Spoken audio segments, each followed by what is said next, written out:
Today's episode is brought to you by Create Engage, the specialist digital marketing agency for the disruptive management consultancy. Now, for long-time listeners, you will probably already know who we are. You may have even heard one of our ads on a previous episode of this podcast. But for those of you who don't, here is a short introduction. At Create Engage, we help you create an effective marketing strategy for your consultancy, a strategy that will resonate with your target clients.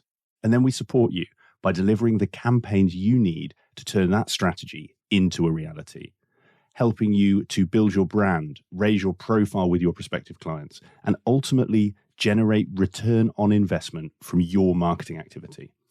Now, I could tell you about many of the great clients that we work with and the results we've delivered for them.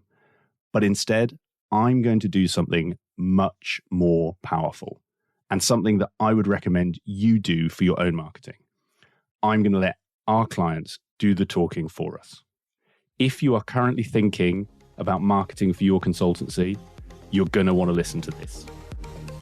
Create Engage started the process for us. They managed it end to end. They came up with some really creative ideas and we were really happy with the work that they did, which meant that we could just focus on running the business.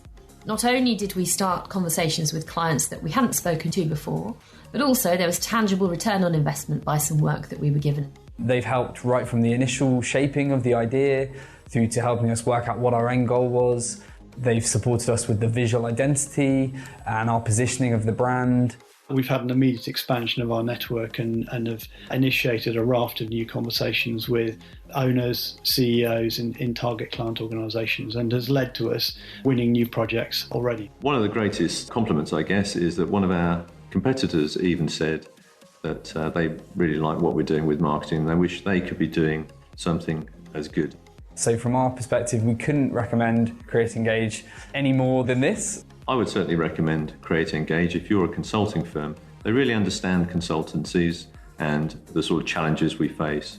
And I don't think you're going to get much better marketing anywhere else. So I wouldn't hesitate to recommend Create Engage. They did a really good job for us.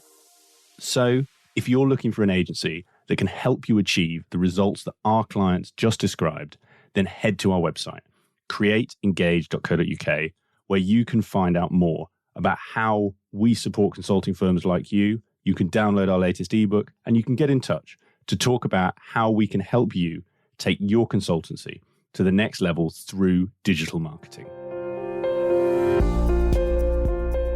Hi, and welcome to Climbing Consulting.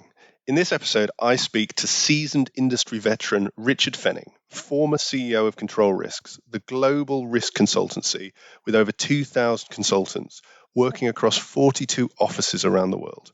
I first heard Richard as a guest on the Distinctive Leaders podcast, run by our client Andrew Wallace of Leathwaite. Having hugely enjoyed their conversation, I knew they had to get Richard on the show. Richard's career in consulting started at Price Waterhouse, where, as he shares in our conversation, he wasn't having much success.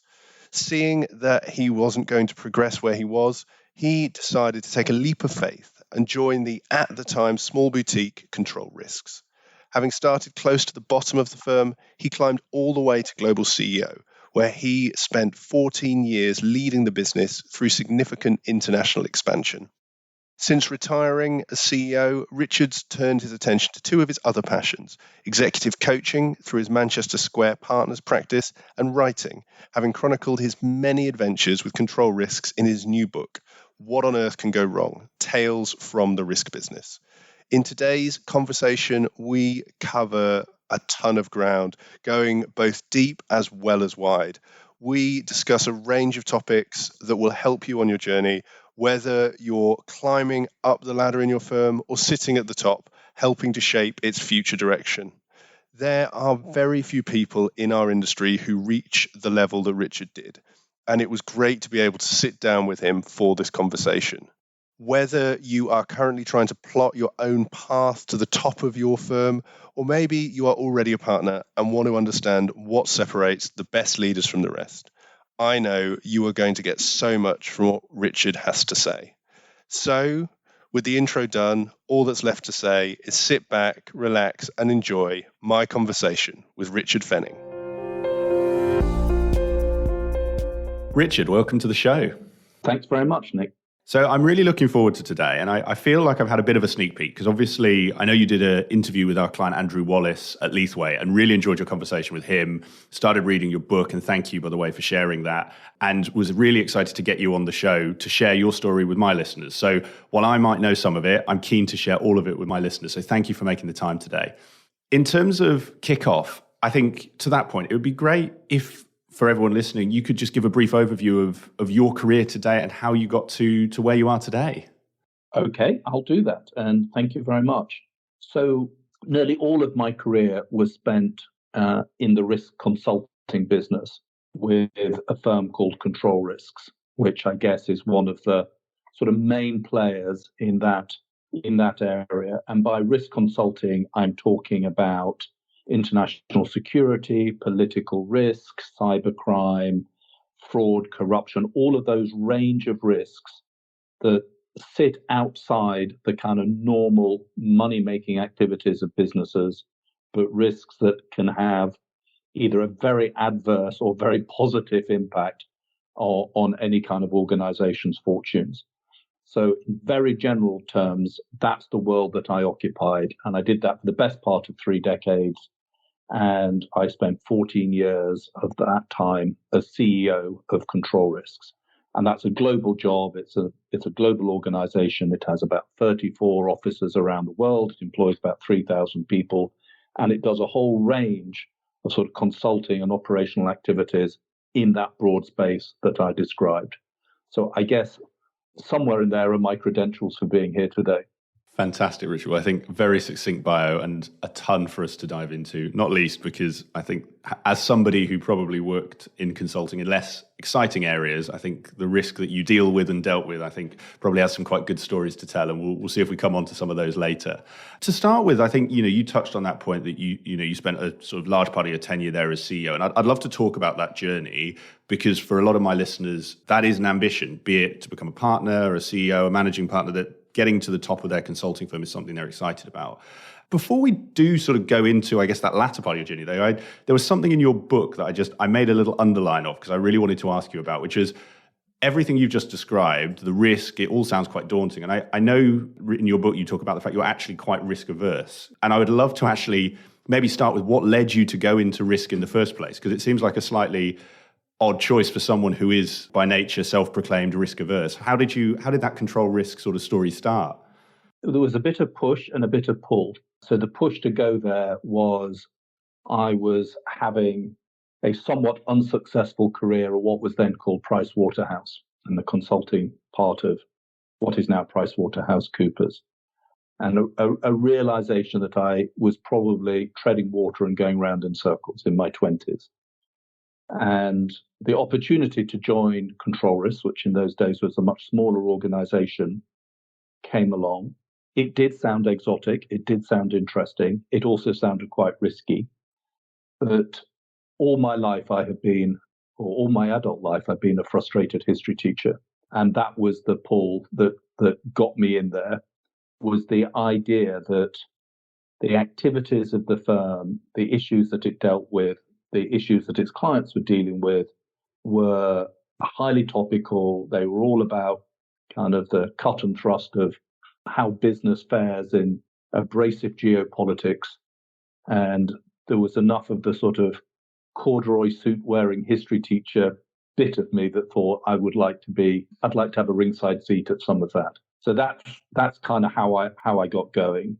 In terms of sort of risk aversion, I'd led up until that point a very cosseted life and never really anticipated that I would find myself dealing with issues that were really quite acute at times. And I never really anticipated that I would spend a large chunk of my life roaming around some of the seamier parts of the globe. There was a sort of romantic impulse to want to be that person. There were certainly moments where I wanted to swap the corduroy suit for the linen suit of sort of Graham Greene-esque romantic writer sitting in some far-off clime. So there was a lot of sort of kind of alter egos at play that drove me to that. But I guess to the point is that over a long period of time, I became more sensitized and more objective and realistic about risk and what is risky and what isn't risky, and trying to distinguish kind of headline, impulsive, emotional responses to things from a more cerebral, calculated sense of what actually is at stake. And that's the process in large part that I went through. I love the history teacher analogy. And I guess to your point, over those years, you've probably helped, and you might not even be able to talk about some of it, but help make or at least see history in the making during that time. And again, I think some of those stories may come out today, and I'm intrigued to dig into that emotional and versus calculated piece if we have time. But I think to your point, and it struck me what you were saying there around you'd been at Price Waterhouse, and actually you're treading water. It maybe wasn't for you, you weren't for them, whichever way it worked. Obviously, the move to control risks really helped accelerate your career. And I'm interested in those sort of early years, because we have listeners across the sort of spectrum from senior to junior. When you landed, or maybe those first few years, was sort of climbing to where you got to becoming the CEO, was that something that you saw as a goal? Or how did you turn what was probably a fledgling career in Price Waterhouse as it was, into the sort of accelerated career you started to have at Control Risk? Were there any specific inflection points or changes that you remember making that really helped with that? So I think there were, but not to start with. So I arrived there, I think in my late 20s or around the age of about 30. And my initial sense was, this is energizing, it's fascinating, it's giving me a kind of stimulation that frankly I wasn't up to that point getting out of my career really at all. And that was more my fault, because I just didn't really, I did some really interesting things at Price Waterhouse, and I'm very grateful for the firm for giving me that grounding and that start. But I never really thought that I was kind of synchronized with the sort of momentum and the rhythm of how that organization worked. And at no stage did I ever see myself projected forward to being in any kind of senior position there. So the early years when I joined Control Risks, and again, it was a much, much smaller, more specialized company then than it is now. Just for our listeners, can you just place how big was Control Risks when you joined? It was had about 50 or 60 employees, and it was mostly in London with a handful of offices around the world. It wasn't huge.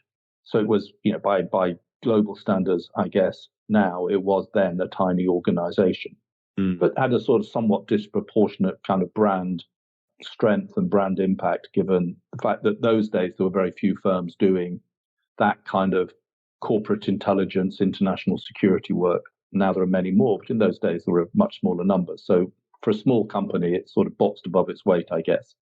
So to start with, I just thought, this is really interesting. This is fascinating. This is kind of washing that whole mainstream consulting, I found somewhat stifling environment. It's washing that out of my hair. One thing that Price Waterhouse had done was that they did employ me in Japan for a few years. And looking back now, trying to navigate my way through Japan was a huge, huge moment for me. At the time, it just felt like a blind person in fog. I mean, it was extraordinarily confusing as to kind of how that country worked and what was happening. And that must have been, so I went to Japan 2 years ago. And so were you, was that Tokyo? Where were you for your time there? I lived in Tokyo for 3 years, yeah. And I know I found it challenging even with the signs in English. And I suspect when you were there, nothing was in English. Nothing was really in English, and nobody really spoke English. And my attempts to speak Japanese were pretty horrendous. So that had, I mean, at the time, it just was a fascinating but somewhat confusing experience. Looking back, it was one of those moments where actually, only with the benefit of hindsight, you realize how much you've learned in terms of adaptation to somebody else's culture, being able to see the world through other people's eyes, being able to navigate confusing organizations and organizational politics. It was a crash course in all of that. I just didn't realize it at the time. And just, sorry, Richard, no, I'm jumping. I'm intrigued. Was that something you had asked for? Was that a sort of, and if so, why did you choose Japan? No, it was just for family reasons that Japan worked out at the time. And yeah, no, so it was entirely fortuitous, but in retrospect, fantastic. So at Control Risks, I took a while to find my feet, and eventually I started to find really the subject matter of what the firm did enabled me to sort of progress faster because it just chimed with what I was interested in. I liked the people, I liked the organization, I liked its values.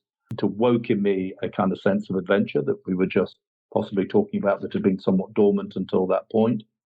And I started to think I would quite like to have a senior career. And so I suppose also something that had been dormant in me was a latent sense of ambition and a probably less than desirable aspect of my character, which is I can do that better than you can, which is not something I'm particularly proud of. But that started to flicker into life, this sense of actually, I wouldn't mind having a go at running some of this. And so I guess it took until my early 30s for any sense of ambition or a desire for leadership to start to come into focus. But it was blurred and it was slow. I think that's a really interesting point, though, and actually how that catalyzed within that smaller firm. And I'm intrigued to your point around, and I think every consultant listening to this probably has some of what you just described there of, I can do it better than you can. And I know that 25 to 30-year-old Nick would have thought exactly the same thing. And I'm intrigued, particularly for anyone who might be in a bigger firm and thinking about moving to a smaller firm.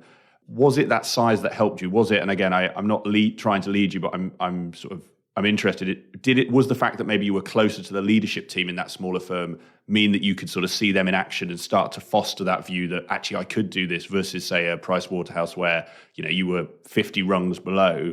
Was that part of that catalyst, or is it sort of not as simplistic as that? Yes, I was at least 50 rungs below at Price Waterhouse. In fact, I think they invented new rungs just to get me even lower down the lower down the management hierarchy. It was certainly that. It was certainly being in a small firm which had a highly informal, easily accessible, if you're interested, come and talk to us about it. No kind of restrictions really on kind of what you could take an interest in.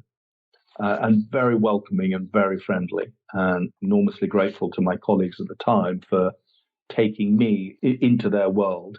It was slightly unusual in that the firm had been started not exclusively, but predominantly by former army officers.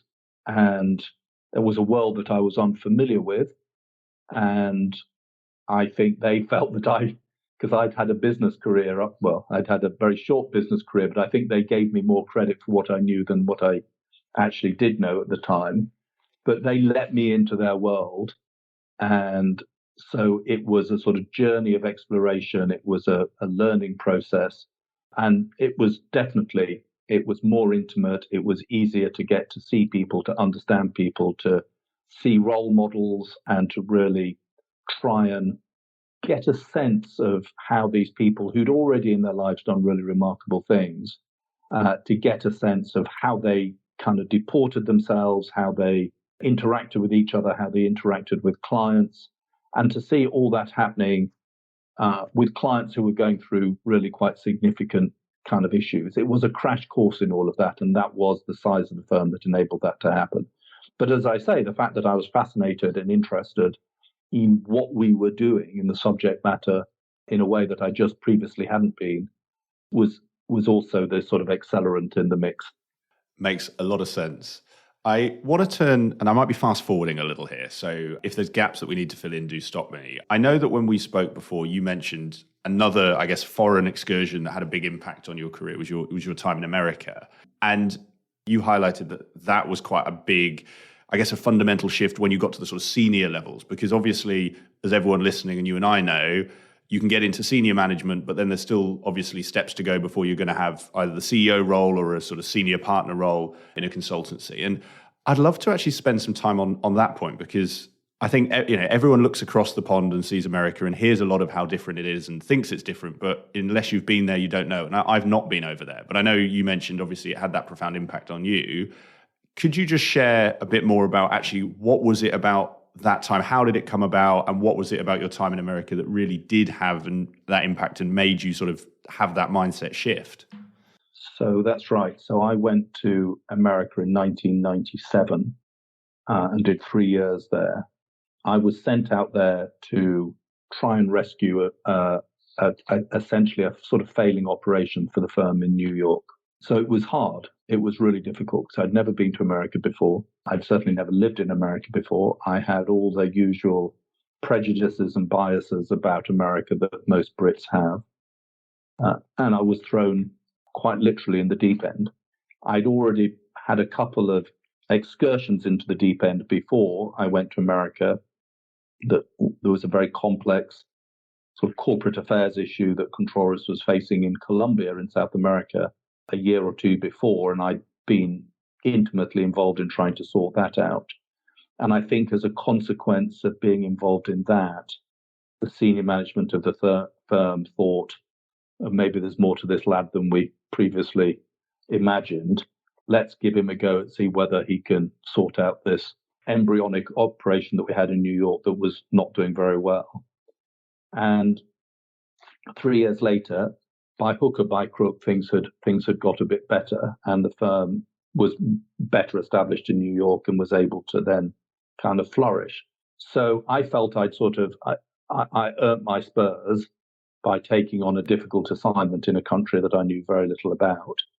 But over and above that, America as a country had a profound impact on me. And I may, Nick, be remembering this now slightly through the rear view mirror with heavily nostalgic rose-colored spectacles on. But I am certain that the experience of working in America made me more explicitly and unashamedly ambitious.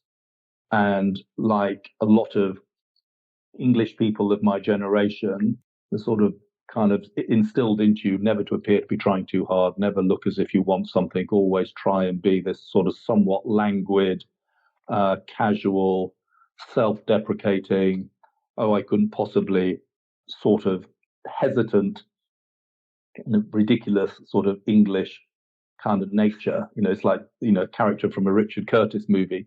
This is the sort of ideal that you're sort of bred to emulate. And going to America just knocked that out of me. I thought, no, I can do this. This is very hard work, but it is working. And in like most kind of crisis situations or difficult situations, you have to experiment by doing all the wrong things before you eventually find a formula that sort of works. And I did that, and it's a great opportunity to learn from one's mistakes and to try things out. And I was given a lot of latitude, to be fair. But there is something about America, and I, like lots of people, I've spent now a lot of time in America, lived there and been a very regular visitor. And there are bits about America that, frankly, appall me. But there is more about America, despite the headline political drama. There is more about America that I find hugely inspirational. And it is just so different to living in Europe, to living in Britain. It is a foreign country with a capital F. And it's an absolute journey of exploration going to live there. And it changed me for sure. And it did make me think, not only can I do this, but it made me accept that it's a reasonable expectation to want to get to the top of an organization. Every taxi driver in New York wants to get to the top of an organization. It's just got a different vibe. And that has its downsides, but absolute certain. And it isn't obviously any kind of earthly paradise as a nation, but it is different, and it did something to me. Well, I can, just in what you're saying, I can hear that. And I think, Richard, particularly for those of us, me and my listeners who haven't been over, you talked about their sort of the good points and how it really has had that impact. Was it, to your point, was it that everyone was more overt and comfortable talking about those aspirations, so actually you felt more comfortable? Were there other elements? I'm interested to get a picture of what were those ingredients over that time that made you think, actually, yeah, this is not only something I can do, but it's all right for me as a Brit, to your point, self-deprecating, as we are, to actually say, no, I'm going to achieve this, and I guess feel that in yourself, not simply saying it. What were those traits that you sort of learned or were being reinforced while you're over there? So it's people not being embarrassed about ambition and being able to just wear that more easily. That's one factor. I think it's more forgiving of people who try and fail.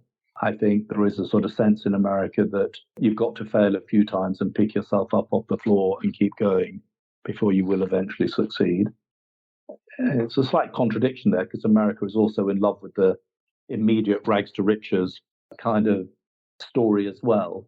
But there is a sense in which it's good to try, and it doesn't matter if you fail. You've just got to pick yourself up and try even harder next time. There's a work ethic thing as well. It's stronger in America. It's a huge generalization, but I think it is stronger in many ways in America.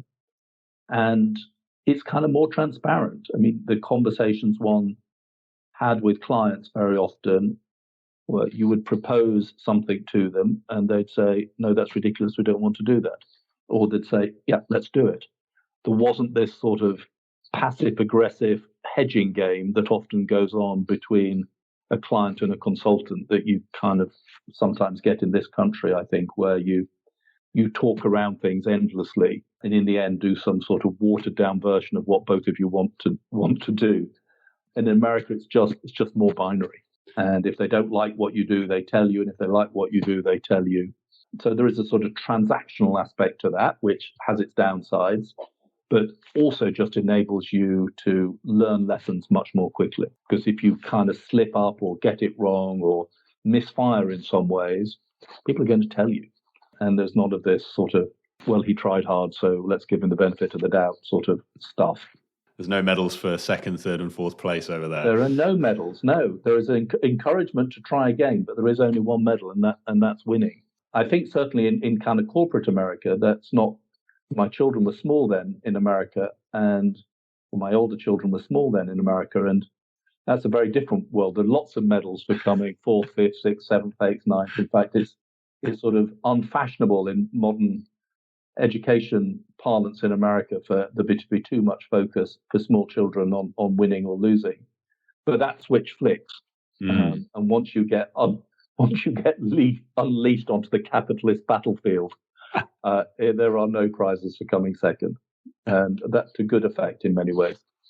How did you, I guess, either prepare yourself or maybe a better question is, given what you know now, I'm sure when you came back, and I want to come on to that in a moment, people that you knew were going the other way and saying, well, Richard, how do I prepare myself if I'm going across to America? And I ask this because I know a number of people who have done secondments or stints in America, and I'll be honest, with varying degrees of success. I think some people take to that environment very naturally. I think some, to your point, find that jump from a British culture to an American one just too much of a gulf. And I'd like to just dig into any advice you would give to people. Is it simply prepare yourself for the things you just talked about? Or is there something that people can be doing to really help them, make the most and hopefully come first on that corporate battlefield and not be left behind when they land in the US? Yeah, I mean, it's the old adage, isn't it? We have one mouth and two ears.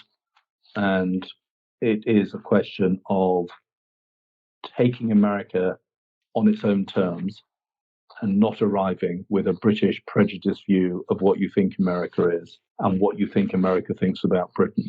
And you see this playing out politically all the time. That very, very tired conversation that British politicians like to engage in about the special relationship. And every subsequent prime minister we have tries to reignite what they call the special relationship.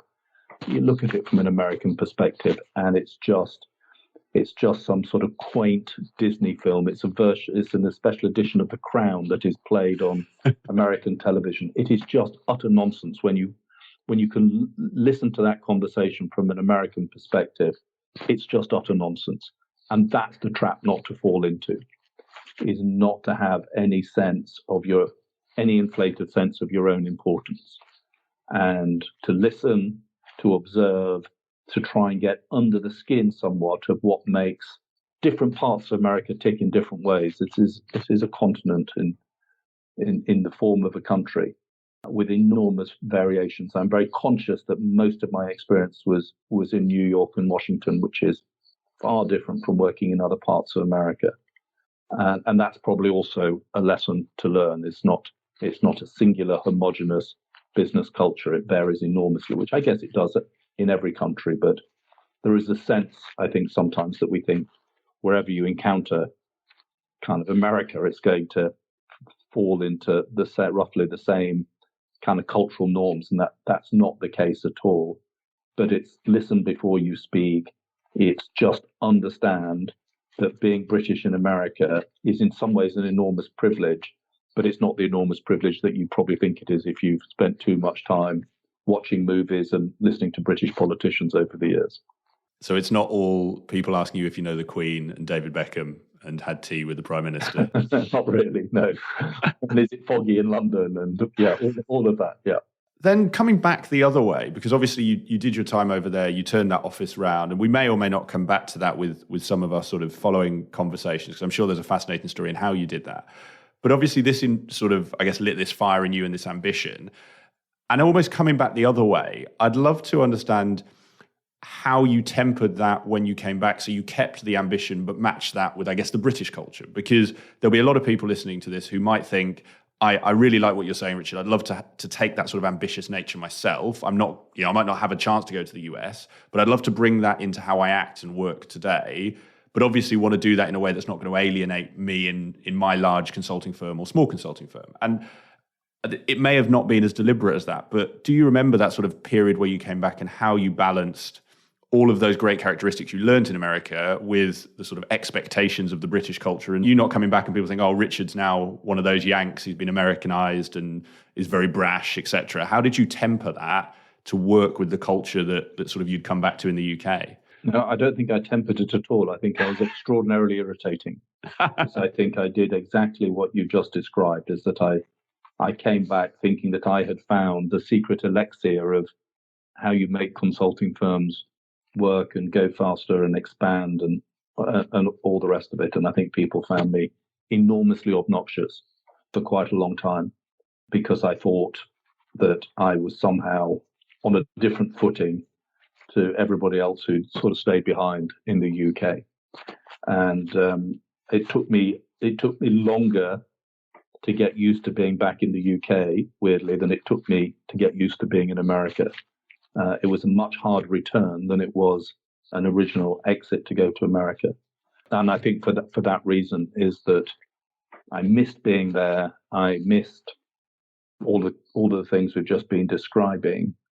And the consequence of that was I spent too much time rather tediously explaining to people their own shortcomings and why we all needed to go and spend 3 years in America in order to be more like me. I can't even begin to imagine, Nick, just quite how tedious being around me must have been. And that took quite a while for that to kind of rub off. I should say, I don't think you have to go to America in order to get some of this sort of high octane adrenaline. I think there is a process of just going and adjusting to any other culture. And I think America did something special to me, but I don't think it has to be America. I think there is something of making that change, of making that adjustment and learning more about yourself that you can get from going anywhere, really. Let's touch on that. I want to come back to your point around how you approached, I guess, your return to the UK. But I think just to hold and close on that point around sort of international postings, I think you've almost given it there, but to your point, just so I'm clear and just in case there is anything to add, am I right that it's actually just trying another culture, being out of your comfort zone, be that Japan, be that the US, be that across the sort of channel in France, just actually having that foreign experience and the empathy and the sort of culture that you would adopt with that? Is that something, when you were sort of leading control, is that the key advice you would give to your teams? Just do a few years somewhere, learn. And I guess just within that, is there a hierarchy? If someone's thinking, where do I go? Are there, I guess, groups of countries that would be better placed to create that than others? Or is it simply go somewhere else that isn't your home nation? I think it's just go somewhere else that's not your home nation. And not everybody can do that. And certainly it's a very expensive process of having people working overseas in that way. And most organizations, quite rightly, are not prepared to fund that as a sort of somewhat elaborate long-term process of personal development. So I'm conscious that I may be recommending something that may be beyond the grasp of quite a lot of people listening to our conversation. But if it is available and it is a possibility, I would seriously encourage people to have a look at it. And I don't think it hugely matters. I think certainly in the control risk world, the world divided into complex frontline, somewhat chaotic countries, and the opposite of that, the inverse of that, kind of more ordered, more predictable, more familiar business cultures. So you could go to Nigeria or you could go to Singapore, and Singapore is going to be obviously more ordered and somewhat more structured than Nigeria. I know which one I prefer, but Nigeria, obviously. So I think it doesn't really matter. Why so? You can't tee me up for that and not answer with not explain their rationale. Well, Nigeria just provides you with a most extraordinary kind of sugar rush of pure form capitalism. It's got something that I don't think any other country that I know well has, which is a sense of its own absolute kind of destiny. There's just a sense that nothing is going to deter us here. And now, obviously, Nigeria, over many years, including the colonial period, has been appallingly mismanaged, and its enormous hydrocarbons wealth has been frittered away by people who should know a lot better. So I'm not suggesting it's a model for anything, really, but there is something about the Nigerian spirit. There is something about Nigerian entrepreneurial energy in its raw form that I've never seen anywhere else. And it also has something that I think a lot of countries in Nigeria's position suffer from, and it doesn't feel sorry for itself. And in some ways, it has every right to feel sorry for itself. History has not necessarily done it very many favors. And in some ways, it's enormous misfortune to be so oil rich, because even more things to go wrong, I guess. But there is something hugely energizing and admirable about Nigeria. And it is chaotic, it is crazy in many ways. But there's a reason why the Nigerian diaspora is so successful around the world. And it's something about the particular circumstances of that country that I think give people something that few other people have, I think. And it sounds as if I'm saying that there's something unique about Nigeria, and that's probably not the case. But I think for people who go there regularly, it can frustrate you. It can be a very, very annoying place to be, and it is chaotic and all of those things. But I think people who know it well know that it has something that few other places have. I love that, Richard. You've now got me wanting to go to Nigeria, and I think this is where there's probably a podcast for yourself in all of the places you've been, and I know many of these stories are in your book, so I won't share. I'll leave people to find that, and we'll talk about that later. But I love that, and for anyone listening, I guess to your point around people's ability to, you're right. For some, this is something they won't be able to do. I guess one of the blessings in our industry is actually there are a lot of firms that give you that ability to go abroad. And we mentioned Price Waterhouse, where you started. Big firms like that, for anyone listening, do have those sort of offices. I know firms I've worked at, and we'll come on to the control risk growth story, because when they joined you were 50, when you retired there were 3,000, and quite a few offices in between there for people to visit. So really good to hear about that. I want to turn, Richard, back to what you were saying, and it brings me on to a topic around humility, because I know this is quite a key area for you and something that you really focused on in your role as CEO and as a leader of control risks. I want to start, though, with what you were talking about around actually your approach when you returned to the UK, and almost how did you rein that in? How did you find that humility to get to the point that you talked about getting to? Was it that someone, one of your leadership team, someone senior to you, sort of took you aside and said, Richard, you've got to change this? Was it you were seeing, I guess, things that you didn't want to in terms of how people were reacting to your behavior? When, in that sort of early few years when you'd come back from the US, how did you temper that to help you then progress to that point where you became CEO? Yeah, there were plenty of people. As I said before, I was blessed with walking into an organization when I started that had been founded and developed by some really remarkable people, many of whom are still friends and mentors many years later, and perfectly happy to tell me that I was getting it wrong. Yeah, and did so. And that was, as I said before, too much, I think, of our business culture, certainly in this country, is this sort of passive-aggressive dance where nobody ever really says what they think. And I was fortunate to be in an environment where there was certainly a bit of that, but there were also people who liked me, were prepared to back me, ultimately backed me to be the CEO of the firm, but were unhesitant in telling me that I was getting it badly wrong at moments, and in an entirely unsolicited fashion. But I am enormously grateful that, just as I think I was just getting too big for my boots, they really told me that. And you do need that. I mean, for sure, you need that. And if you let the ambition gene out of its cage, it does need course correction occasionally. And it's very hard to do it to yourself. You do need people around you who are prepared to do that. And that's been a constant theme, actually. And maybe jumping ahead here slightly, but when I became CEO, and after you've kind of spent the first few months or whatever of being a CEO, when you realize that it's not the job you thought it was, it's way more complicated. But after a while, the kind of trainer wheels come off and you think, yeah, no, I can do this. And that's where your greatest enemy is hubris, is that sense that somehow you've kind of made it, you know it, and you need people, and you need to deliberately surround yourself with people in whatever shape or form or where they sit in the organization who will tell truth to power. And it's the greatest gift you can give yourself as a leader.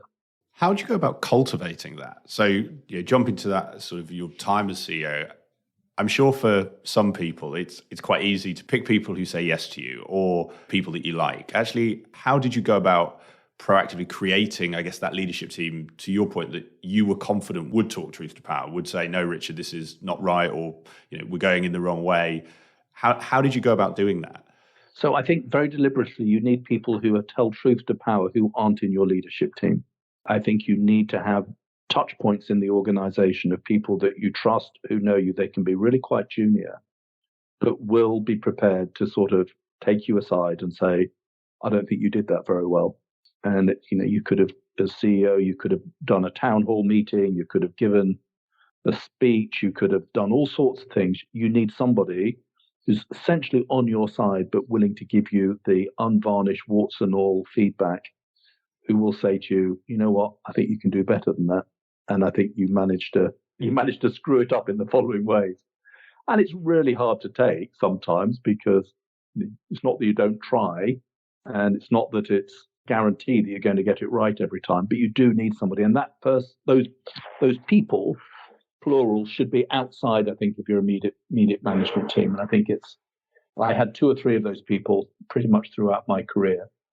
And I was also blessed to have the sort of founder generation of the organization who were no longer in leadership positions, but were still involved in the firm in various ways, also giving me that sort of positive but critical feedback.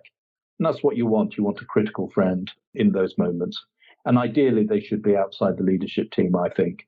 Within the leadership team itself, the bad decisions that I look back and I think I made was when it was the consequence of groupthink, by having a leadership team that liked each other, that knew each other very well, that were well synchronized with each other, had spent years often kind of working together. They'd been through some adversity together, and you just felt you could finish each other's sentences, that you didn't really have to explain anything. Everybody kind of just could anticipate. And that's a really, really lovely feeling. But it's also got its dangerous downside. And the dangerous downside is you don't do enough critical thinking in that environment.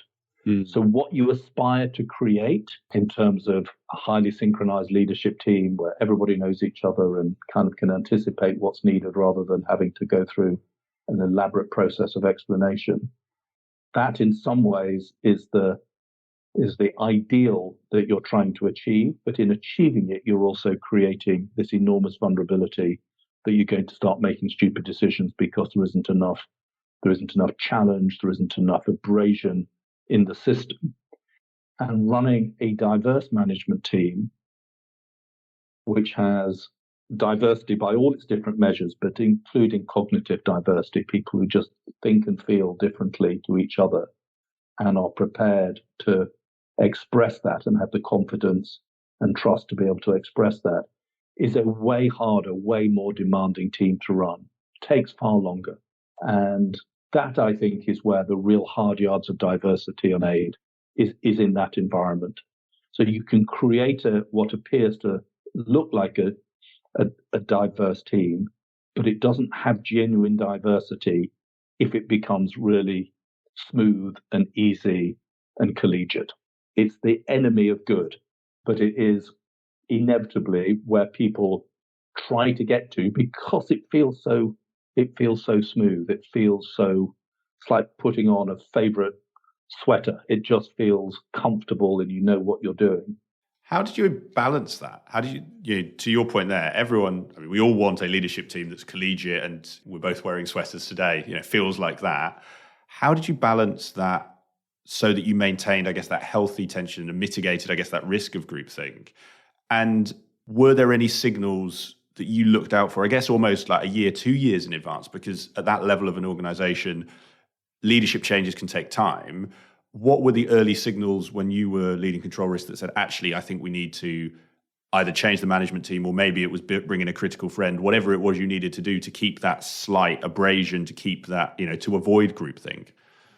Well, there are some metrics that you can watch out for, and that's in an organization like the one at Control Risks, was that a very small amount of, percentage-wise, a very small amount of the global fee income was generated in the UK. And yet when I took over, exclusively the senior management team were all based in the UK. And that's a very obvious area that you can address. And that's to create a global management team that is genuinely global, in that it has people of different backgrounds and different identities from different parts of the world. And you have to then go through the somewhat laborious and expensive process of bringing them together as a management team as frequently as you need. And that probably was, to your question, was the single most important thing that I tried to do to break that sense of we've all got this figured, but we all live within a few miles of each other in southern England, and we all work in the same office, and we all eat the same thing for lunch, and we go to the same pub for a drink on Friday evening. Was to break that down by just smashing the geographical confines of that. That's very self-evident, and most well-run firms that have got any kind of global ambition will already be doing that. But it was much, much harder to run an organization like that and try and do things in a way that sounded as relevant to people working for the firm in Shanghai as it sounded to people working in Los Angeles or Rio de Janeiro or Cape Town or Delhi or Tokyo or wherever in the world the firm was represented. It's very difficult because you can drain the color out of the organization by trying to make it kind of culturally neutral. And there is a balance there, and there's sort of trial and error experience needed to be able to get that right. So the organization does have character. It does have its own kind of fingerprint. It isn't just a bland, uniform, culturally neutral, almost automated head office function. And yet it doesn't sound as if it's excluding the vast majority of people who work for the organization by sounding too geographically insular. I think that's a fascinating point, and I always love to get details on the show because, as I say, I know it really helps my listeners, is actually how do you strike that balance? Because to your point, obviously making the management team more diverse helps to avoid the sort of really isolated groupthink of what's right for the UK.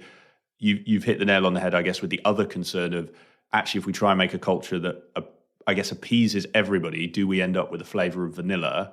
How did you strike that balance to make a culture that worked locally but was distinct enough globally? Because I think that sounds like a fascinating challenge. And again, just because we've jumped forward in the story, could you just place, you mentioned some of the offices, how big Control Risks was at this time? Because I think that'll help our listeners as well set the challenge here. It was no longer 50 people and a few offices. It was much, much bigger by then. It was much bigger. It was in the region of about 34 offices spread right across the world. It had a regional structure with regional CEOs running different parts of the globe.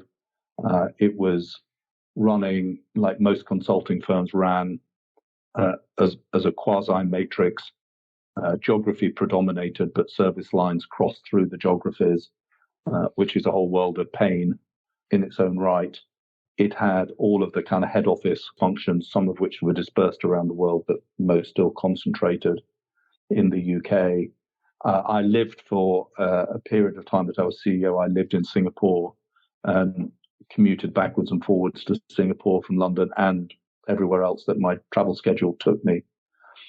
So my kind of solution to that was to try and make myself a global citizen and to encourage the management team to do that as well. But to your point about how you strike that balance between making it ridiculously vanilla versus sounding as if it's irrelevant to 90% of the people who work for the organization, well, you can't eradicate the risk of doing that. And at the end of the day, I was the British CEO of a British company. So you just have to, kind of people, when they come in the door in the morning, they have to kind of tick a box and say, I get that. I don't work for an American company. I don't work for an Australian company. I work for a global company, but it has British origins and it, for the moment, has British leadership. So you can't expect to do away with that. But I feel you have to, and this was also so relevant in terms of what the organization does for its clients. You are useless if you can't at least try and see the world through the eyes of the people that either you're employing or that you're working for. And it's a hobby horse of mine that the world, and I mentioned it before, the world looks and feels different if you're American to being British. And the same applies if you're Russian, if you're Chinese, if you're Japanese, if you're Nigerian, if you're Colombian. It just feels different. And we can't make necessarily all these assumptions about what's important or what's explicable or what feels right unless you can really get a sense of what it feels like to walk a mile in their shoes. And I tried to do that. It's got much harder for people, obviously, in the last 2 years with the pandemic. But I tried to do that, and I tried to encourage my management team to do that. You can't eradicate bias completely, obviously, and it probably would be undesirable to try, but you can get people to pause and think before they make some definitive proclamation about how the world really is. Just get them to pause and think, how is this going to play in different parts of the organization? How is this going to play with different clients? And you can find yourself at times kind of treading on eggshells, and that's frustrating and time consuming. But I think as a leader of an organization that purports to be global, not just in terms of people it employs, as I say, but in terms of the clients that it serves, you have to get into that. You have to get into that mindset. And for me, at least, I couldn't get into that mindset by looking at sets of accounts and reading spreadsheets and monthly management reports. I had to walk the talk. I had to go and feel it and see it and experience it. I want to touch on your point, Richard, and it kind of combines both around that sort of understanding those different regions, and you mentioned the regional CEOs, and also the point around humility, because I know when we spoke in preparation for this conversation, you made the point that humility is really powerful because sometimes you can be riding, take the casino analogy, you can be sort of hitting blackjack every time, and sometimes your luck can run out. And actually, that is not always down to you. Sometimes that's the market or the world at large. And I'd love to understand, to your point there, when you were leading all of those different diverse regions, actually how you were able to get a sense of which leadership team or which divisions, luck had run out and it was just going to be a cold patch, as we all have, versus those where it was actually a structural or a people challenge. And what I'm trying to strike at here is, I know a lot of consultancies that grow, obviously they bring in leadership teams below them, and you need to delegate that responsibility. But actually how you then strike that balance between trusting people to get on with it versus knowing when actually it's the people, not the market, and knowing you have to make changes. Does that as a setup make sense? And if so, would love to hear how you dealt with that.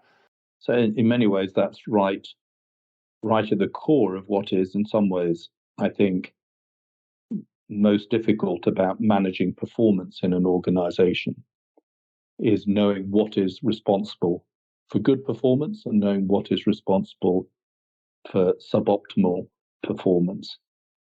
And at times it's the impact and capability of the individual, but always in relation with the market opportunity, and making that judgment about how well the set of people are doing to exploit the opportunities that are before them, and how well they're adjusting when those opportunities change or shift, client appetites change, the issues they're facing change. The whole digital revolution came along during my time at Control Risks and caused us to have to root and branch rethink not only how we delivered our services, utilizing technology, but also what our services actually were, in terms of the fact that it completely reshaped the whole risk environment for many organizations, as we know. And so there are a lot of criteria there against which you're judging performance. And it isn't just the output of the calculation around kind of chargeable hours, hours billed, fees collected, cash available. Yes, that's the simple kind of metric that we're all kind of obsessing about in consulting. But in terms of people's potential, people's development, it's this somewhat at times ambiguous interaction between capability and opportunity that you're making judgments about in terms of reward, in terms of future career paths, in terms of allocating scarce investment monies. And that itself, I don't feel there's a sort of performance management system that fully reflects all of those judgments you have to make in terms of people's performance and the future direction of the firm. And that, I think, probably, this is not all of your listeners will agree with this, I think that's more of an art than a science. And in an organization that is reasonably transparent about how people are rewarded and who gets the next promotion and how people's careers develop, you have to be able to justify that. And when it stops being science and becomes art, it gets harder to be able to kind of point to numeric metrics and say, for the following reasons, this is now going to happen, because you are having to use experience. But I think that's probably right. Otherwise, senior managers, maybe this is advisable in many ways, but senior managers could otherwise be replaced by computers, by robots, right?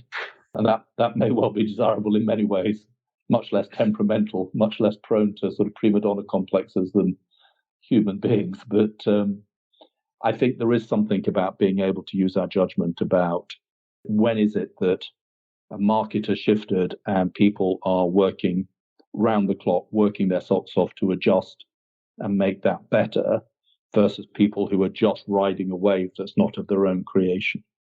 And the nature, I'm afraid, of lots of alpha personality types who often find their way to the top of consulting firms is that when it comes to taking the credit, they're very, very happy to take maximum credit. When it comes to blaming environmental factors for their own shortcomings, they're also pretty good at that. And as the leader of the organization, you have to arbitrate very often between those two different versions of events. With it being an art, this question might not be easy to answer, but I love what you were just saying there around sort of having to be the arbitrator and make that judgment. And this is probably overly simplistic, but are there or sort of were there things that, if you had concerns, was there sort of a list of mental list of 3 things you'd be looking at? Are there certain elements that you'd always go to try and give you, I guess, a sort of more clarity or a clearer picture? I'm just fascinated, if anyone's in this position right now, what you used to do to try and discern the environmental from the performance factors. You have to try and see people in action in different ways. You have to be able to see people in action in terms of their interaction with their own teams, and you have to try and see people interacting with their clients. You also have to determine if they're overworking, and that, I think, is one of the absolute key criteria is to watch for, is people who just become obsessively workaholic. And lots of consultants have a tendency to do that. The economic model sort of encourages it, right? But it's normally, in my experience, an absolute watchword when people become obsessively workaholic. that something else is going wrong in the organization beneath and around them. The difficulty of watching people in action with their teams and watching people in action with their clients is that your mere presence as the CEO or senior leader completely changes the environment and the behaviors that people exhibit. And there's not much you can do about that. And also, it tends to be filtered. So you arrive in a territory as CEO and say, I'd like, in the time I'm here, I'd like to see five different clients. I'd like to have dinner and I'd like to do this. So there's a selection process of people who are filtered through to you. And I think there is a skill that good CEOs have, which I think I was sort of acquiring during my tenure, but never quite mastered, which is how to have a conversation with a client that enables you to get some first-hand feedback on the quality and caliber of the people that you're locally employing, but without ever explicitly saying that's what you're doing. And I think that is a CEO skill, is ability to read between the lines in what will be generally sort of cordial, slightly stage managed situations, and to be able to sort of wiggle through to some deeper truth is a skill that I wished I'd had on day one and probably needed a bit longer to really try and master. But I think good CEOs are able to do that in global organizations. I want to turn to something that I think touches on that a little bit, but equally I think will take us onto a more holistic topic around culture and values, because this is something, again, you mentioned around, look, fundamentally you need to look at things from different people's vantage points, and that could be cultural, it could be values. And I know when we spoke, you mentioned that values are really important, and I think in today's world, culture is something that's got a lot of press. Everyone talks about having a good culture. There's a lot of money that's spent on culture. Values typically tends to be, I guess, underserved, or it's 5 things that get created in a workshop, stuck up on a wall, and as one of my guests a long time ago said, stuck above the printer for no one to read. And I'd love to understand your take about values versus culture and almost the importance hierarchy thereof, and why you see that and the impact it had for you at Control Risks. It's a really interesting topic, and we can easily fall into a sort of lexicographer's minefield here by getting I can at least, kind of stumbling over terminology. But I do make a distinction, and the distinction, I think, goes something like this. Culture, and you're right, it is everywhere. People write books about it, people talk about it incessantly. I'm not entirely sure what people mean by corporate culture. Sort of habit-formed ways of doing things that are somehow entrenched in an organization. I think when people talk about cultural change, it kind of raises a red flag for me. And the reason being is, I think in my experience, not just my Control Risk experience, but my experience of working with numerous clients over many years in all sorts of different kind of geographies and different situations. And now my life as an executive coach now, vicariously helping people run organizations, is I often feel that culture is a handbrake on the organization. It's an excuse not to change. So I have a somewhat jaundiced, cynical view. But more often than not, when people talk about the culture of the organization, it is normally in the context of them not wanting something to happen, not wanting change to occur. And so I'm very nervous about what is culture in an organization, because I think, as I say, I think too often it's a set of restraints that have been put around the organization in order to somehow maintain the status quo for often a small group of people at the top of the organization who want to sort of perpetuate it in their own image. And that sounds very cynical, and it probably is. But just bear with me that's what I think culture can be at its worst. Values, which are a set of criteria that you use whether to do things or not, they're much more energizing, much more enabling as an organization.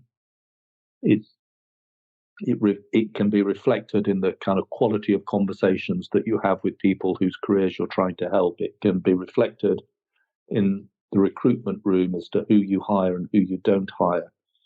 It can set the tone with clients about the nature of the engagement that you're going to have. It can have a determination on how you price things. It's, I think, much more all-encompassing thing. And I appreciate they're very hard to write down and they do get stuck above the photocopier and everybody ignores them. But there's something about the personal qualities of an organization and the personal qualities of the people who run it, that if that's values, then I think that's a much more sensible distinction to make than something that is much more kind of amorphous and somehow it's like sort of treacle that has got into the gaps in the organization, which I think is culture. I think some really interesting points there. And to your point, and the semantics, I think we can park because the where it starts and where it ends. I think there has been plenty of books on, but I think your point's very valid around that culture can often be used as a blocker, and maybe that's one way of looking at it. And I'll try and ask this question in a way that makes sense. So tell me if it doesn't, Richard. Is that to our conversation earlier around how you knew when your management team was getting too comfortable? Is that one of the markers either with your own team at Control Risks or now you're an executive coach? Is that the sort of delineation is where culture is being used to constrain change of the sort of that's not how we do it around here? That's where you risk the negative versus values of we have certain values, we are ethical, and therefore we won't do, values are things you judge an action against, whereas culture typically is used to slow down action. Is that sort of the distinction as you see it?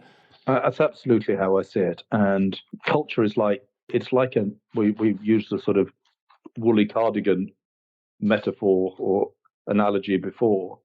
And culture can be like a nice warm bath, right? It feels lovely to be in it.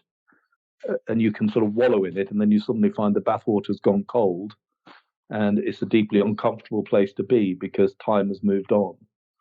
So I don't want to flog that analogy to death. You're absolutely right. What in the moment feels lovely and warm and friendly and familiar can very quickly become the enemy of change and innovation, which can often feel uncomfortable, right, as well as energizing and exciting. So I think you're right. I think values are something against which you can judge potential actions. And maybe that's, in order for them to have validity, they need to be able to fulfill that function. But culture gives me the creeps. Bringing that to life then, I'd love to understand how you balanced that while you were leading Control Risks, because the thing that struck me in that story is over your tenure that the firm went from 50 people to 3,000 people. And that's a huge jump. I've had guests on here who've grown their businesses to 100 people and they say, 10, 20, 30 people is a big change. Actually, how did you balance that?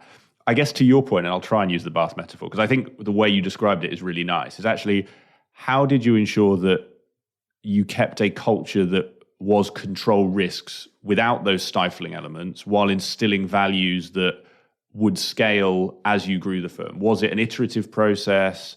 Was it something else? How did you manage that inherent tension, I guess, between culture, values, and growth? I'll answer that in a minute, Nick, but just to ensure that I am sticking to what I think is important. We did mention humility a moment ago. Moving from 50, 60 people to 3,000 people, I played a small part in that.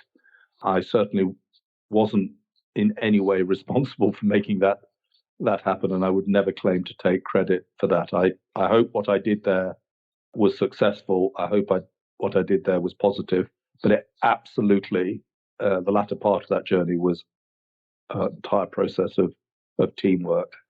And we can come back to this, but Control Risks rode successfully a series of waves, mostly around the globalization of the economy, global economy, but also lots of other things happened in the world that came along that were pregnant with opportunity for the firm. And it was a question of kind of riding those waves successfully, or at least getting back on the wave when you fell off. Just because so firstly, Richard, thank you for that clarity. And just because you said that, and I don't want to lose it, but that point around these waves and that sort of areas rich and pregnant with opportunity, it's a slight tangent, so forgive me, but that's something I think a lot of consulting firms and leadership teams struggle with, the difference between shiny new thing and genuine seam of opportunity. How did you and the leadership team do that? If I've knocked you off your train, keep going with values and culture. But that was a really interesting point I didn't want to lose. Yeah. So I'll come back to the values and culture thing in a minute, but it's inevitably trial and error. When you see things happening in the world and you want to kind of jump on it, it's very, very difficult because none of us can see into the future. So there were, as I say, the sort of whole globalization of the economy, what used to be called emerging markets, the whole frenzy to invest globally, the rise of China, the digital revolution, the 9/11 wars, 9/11 itself, the global financial crisis, for good and for bad. All of these things were hugely shaping in the environment in which control risks operates. And there were lots of things that we tried that didn't work, and there were things that we tried that did work, things that just came along that kind of swept us up with our clients. The sort of post 9/11 world of people completely recalibrating how they think about security and risk. The global financial crisis completely recalibrated how people felt about financial services and regulation and all of those things. All of these things had very disruptive, but ultimately brought very profound change to the marketplace in which we operated. And back to my earlier point about in America, if you fall off your horse, it's okay as long as you get back on it. But it's a willingness to try things that might fail. And organizations, I think, consulting firms included, over-strategize, or they try to strategize to the nth degree to the point that they become inert. And I think there is a moment to let the entrepreneurial impulse go or unleash it without necessarily having nailed it down so hard that it can't actually move off the table, right? And I think that's an important part of managerial or kind of strategic risk-taking, is that the room for failure, or the possibility for failure, has got to be absolutely there. If you try and eradicate that, then the chances are you're missing the opportunity. And I think that's an important lesson that I kind of learned somewhat haphazardly and intermittently over many years. But looking back, I think that's an important point. To the other point about how an organization that kind of spreads around the world, changes what it does, becomes different in almost every aspect, how do you keep some kind of values going? Yes, it's very difficult. And longevity helps. If you have kind of senior leaders, you have people who've been senior leaders but are prepared to step back and stay in the firm, you kind of have a sort of viral mass that can continue to sort of shape and act as a role model and advocates and ambassadors for the kind of values of the organization. I think what sometimes happens in firms is that there's a changing of the guard almost entirely every few years with new management teams, new people. And there is something about keeping that blend going of the old and the new. And I think as a leadership team, sort of recognizing that it's a thing, and it's a thing that you can't put on your balance sheet. It's a thing that doesn't appear in your annual statement, in your annual report, in your statement. But it is a thing. That sense of continuity, that sense of where we sit at any moment of time in the firm's history, how we connect heritage with the future, how we put the present in the right kind of historical context. In some ways, these are kind of nonsense concepts because they're meaningless. They're just words, but they strike an emotional chord with people young and old in the organization at every stage of their career. People like to know where they fit in the narrative. And so I think storytelling or creating a sense of historical perspective for people in the organization is important. And in some ways, what you're doing is you're creating a sort of artificial kind of storybook, really. So it is artificial because the organization only ever exists in the moment. It's the past has gone and the future hasn't happened yet. but you have to take people's imagination and you have to creatively enable them to see kind of where they are in that story. And that's difficult, but I think it is the job of leadership to do that. And I think if we become too functional, too kind of utilitarian in our approach, then we kind of lose that, and people can lose a sense of purpose and place in an organization as a consequence. I think that nicely tees us up to bring us back to the values point. And I know you touched on it there. And I guess exactly what you're saying around you need to keep that entrepreneurial drive. And also, I really like that storytelling piece. My history teacher was probably frustrated with me as opposed to the other way around. So my history knowledge is limited. But that, I guess, is the nature of many long-standing religions or philosophies, as it is those values that are instilled through those stories.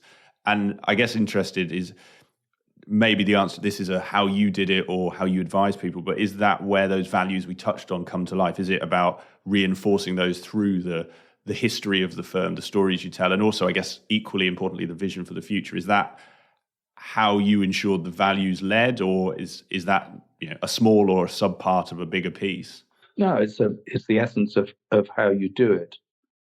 You have to be on your watch against excessive nostalgia, and felt at times that sort of in my career that might have at times fallen back too willingly on creating a sort of nostalgic kind of myth making about the organization. And some people find that very inspirational, and that's good. And it's good to know where the organization came from, and it's good to recognize the people who created it, who had the kind of gumption and drive and sort of risk-taking gene to be able to get organizations up and going in the first place. But creating too much sentimental mythology around that has got its dangers as well. Completely agree, Richard. And actually, this may be to the point around the story we've just talked about or completely tangential, but it was something in the control risk story that jumped out to me. And this is very much with that consulting hat on. And it's largely around the change of ownership structure. And so some people listening might now check out because we've done a lot of meaty things on values and culture, and this is quite technical. But I think for any consulting leaders listening, I suspect this is going to be really interesting because you took the firm, as I understand it, you went from a share ownership structure to becoming a partnership. And I've always worked in firms that were partnerships. So I'm fascinated where people operate in a different structure. I'm even more fascinated with those that make a change. So I'd love to maybe open it up to you and just start with that journey. And can you sort of start the story of where that decision came from and ultimately why you and the leadership team decided to make that transition in the business? So Control Risk, like a lot of consulting firms, had a founder generation of people who owned a large part of the organization. By the time I became CEO, sort of in 2004, 2005 time, there was a founder generation of shareholders. There was a private equity firm that owned a minority of the firm. And then there was a long tail of other employees who owned shares. Not very many in some cases, quite a few in others. And there was pressure on the organization because the private equity firm was ultimately looking for an exit. And our very patient founder generation at some stage were hopeful that they may see the color of their money, which was accumulating in value. But at some stage they had plans to go to the shops and spend it. And Control Risk share certificates are not generally tradable for expensive cars and foreign holidays.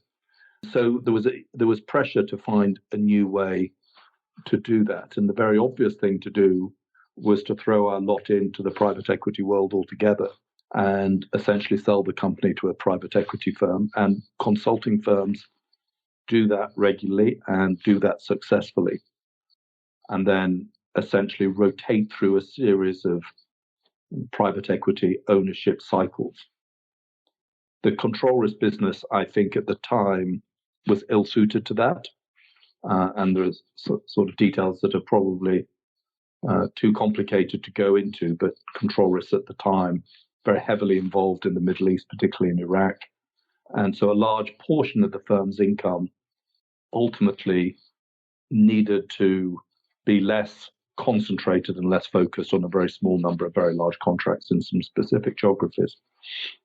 And that's the sort of thing that private equity generally doesn't like. It likes predictability, it likes annuity, it likes to be able to see a steady stream in order to be able to kind of build a sort of debt picture around that and how you're going to essentially kind of crank value out of the next iteration of ownership. So there were some sort of structural impediments to doing that. So in the end, to cut a long story short, what we did was borrow a lot of money from the bank, buy out all the shareholders, and reform the company as a form of partnership, but one that retained a corporate structure with a board, an external board, an external chair, then a CEO and a management team, and then a partnership level below that. We actually did it in a way that also continued to give so Control Risk is ultimately owned by an employee ownership trust. So we kind of retained some of the kind of core values of the organization, which was about making sure that the kind of value and the well-being of everybody who worked in the organization was taken into consideration, but that the people who were driving economic change in a positive way were going to be the principal beneficiaries.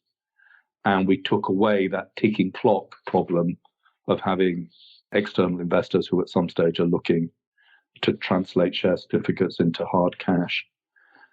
And that sounds easy when we sit here and talk about it, but at the time it was enormously complicated and relied on some kind of financial structural planning that was very innovative in order to enable that to happen. And what we tried to achieve, or what we tried to create out of that, was an organization that still had managerial discipline. As I think everybody who's worked in a partnership knows, at their worst, they can be dysfunctional. You can be gurgling down a vortex of dysfunctionality very quickly in the partnership model. At their best, they give people enormous sense of belonging and ownership, and a very clear relationship between hard work, effort, and remuneration, without too many kind of distractions in between. And so we tried to create the best of both worlds, which had a clear management structure. This is a complex business, do complex things for organizations at times in very, very difficult, perilous parts of the world. You need decisive and clear leadership and management in order to make sure that an organization that does things, helps clients in moments of acute stress, sometimes controversial stress, that there's absolute clear managerial hierarchy, and you're not wallowing in an excess of sort of democratic partner lack of accountability. You need to be able to run an organization that puts itself in harm's way on a regular basis. You need to be able to run it, in my view, with clear kind of corporate responsibility. The brand is everything. The brand is absolutely everything for an organization that's in the places Control Risk is. And so I hope that kind of combination that we created, that's still going very strongly at Control Risk now, I hope that was an innovative way not only to solve an ownership and funding problem, but also to create something that suited the nature of the business and the kind of, and what motivates it, enables it not only to be successful, but also to keep safe. To your point of, there's probably a lot more complexities, financial and otherwise, than we have time to today. I won't open it up too much, because we could probably do a whole nother 2 hours on the transition itself.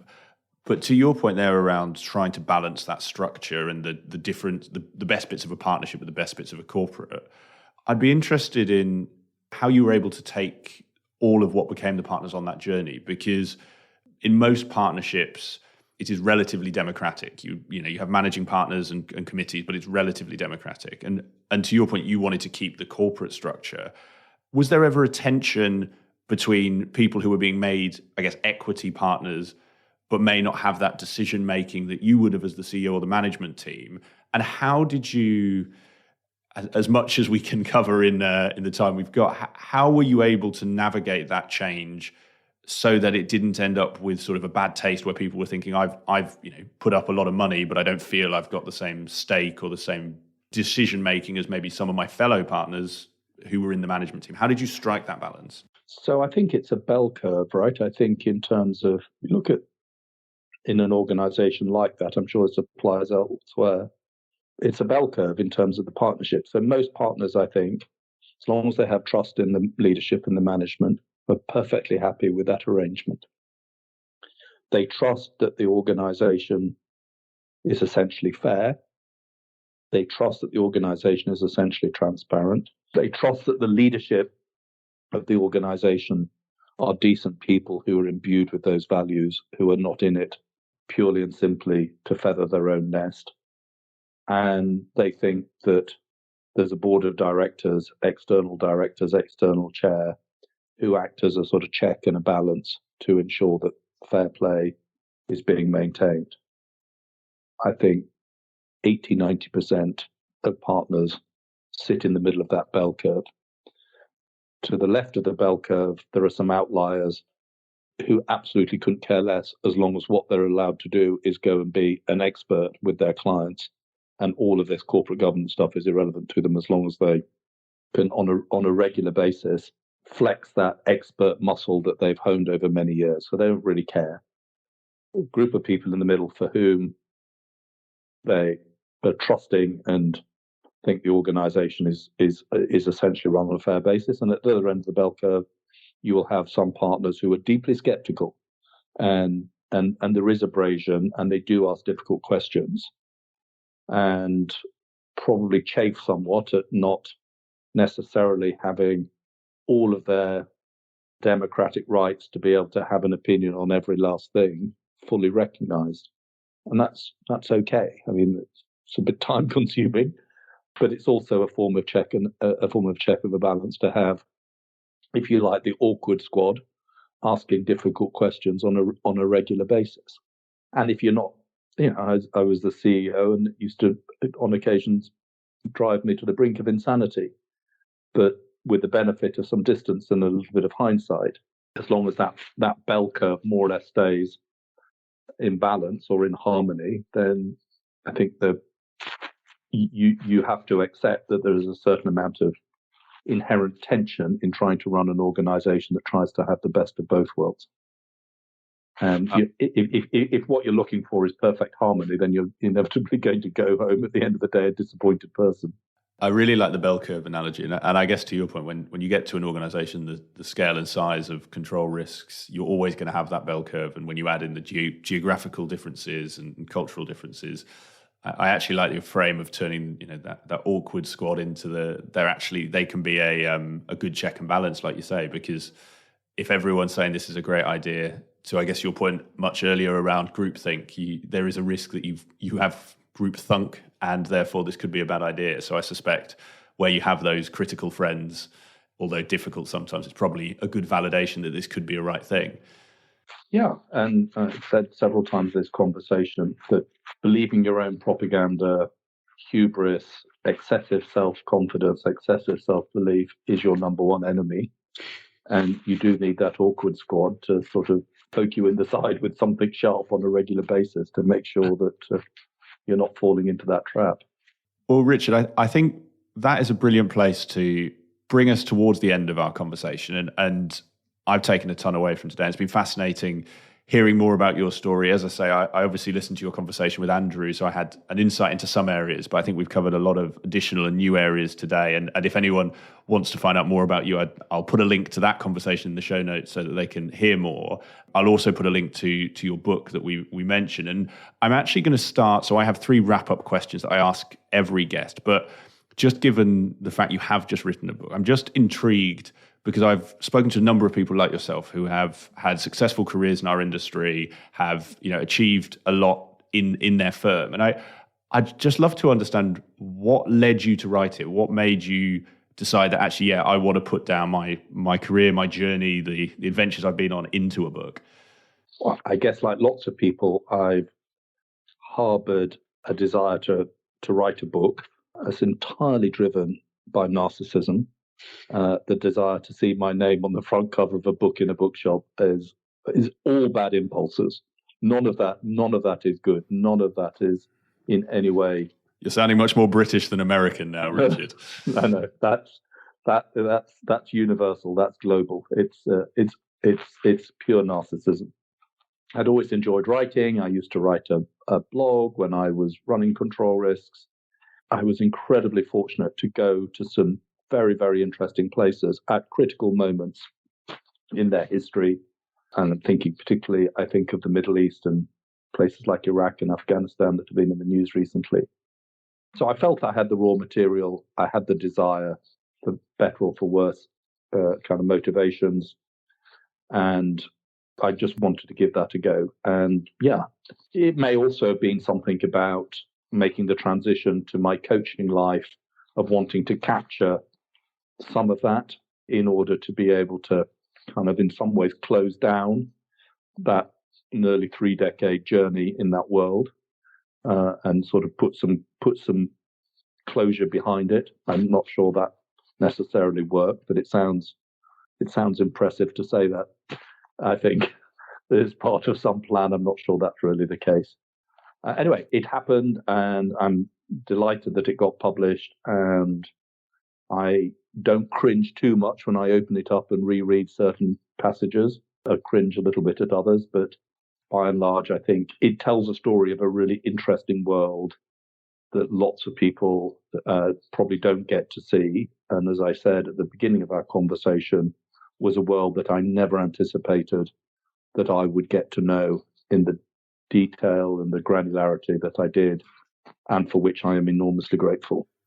No, I completely agree. And yes, I think when you've had some of the stories that I know you have, and we haven't had time to cover today, but I know they're in the book, I think you are well within your rights to go and write that down and share it with the world. And I guess to your point, Richard, to turn what you've called that narcissism into, some useful advice for others. My question would be, for others listening who might be in a similar place to you, they've had that career journey, they've achieved or had those adventures, having now written a book, is there, what would you give as any advice to anyone thinking of doing it? Is there anything that made that really easy, really challenging? What would you say to someone thinking about it? This is in danger of sounding like one of those values that sit on a piece of paper, blue tacked to the wall above the photocopier. But there is something about being generous, I think, to one's colleagues. And I think often in that consulting environment, people have an expertise that is valuable and is sellable. And there is a tendency amongst the nicest of people to try and hoard that expertise to themselves because it's their intellectual property. It's their ticket to get on the roller coaster, if you like. And I think the most successful consultants and the most successful kind of leaders of consulting firms their hallmark is complete and utter open generosity with what they know to others. And I think that's a little bit more subtle than it sounds, because it makes it sound as if the opposite is a bad thing. But so many people, as I say, that is what enables them to earn their living. And people completely understandably are sometimes a bit proprietorial about that, or they're proprietorial about a client relationship, or they're proprietorial about some particular aspect of their kind of knowledge or their capability. And my advice to everybody is to abandon that completely and just open the door and be as generous as you can with others, and it will repay you. Amazing. Well, I think actually, Richard, you've front run my next question, because I always like to get that last advice for people, and I think that's a fantastic point. And so I'm going to reorder, actually, because I think that has answered that question. A last books question, and this is one, again, I ask every guest to. We've discussed your book, but I'd love to know the book or books that you take it now with your coaching clients, take it over your time at Control Risks. Are there any books that you find yourself going back to or gifting or recommending to people most often? So there's a book called How to Fail by Elizabeth Day, who's a writer and broadcaster. And I think thematically it's very apt for this conversation. And it touches on lots of parts of our conversation about what it means to work in America, what it means to navigate your way up the kind of career path what it means to maintain sufficient degree of humility in your leadership, what it means and the willingness to sort of experiment and throw caution to the wind occasionally and go with an idea that has the risk of not succeeding attached to it. So How to Fail by Elizabeth Day, I think, would be the book that I would suggest to people they dip into, or indeed listen to Elizabeth Day, many podcasts and broadcasts on the subject.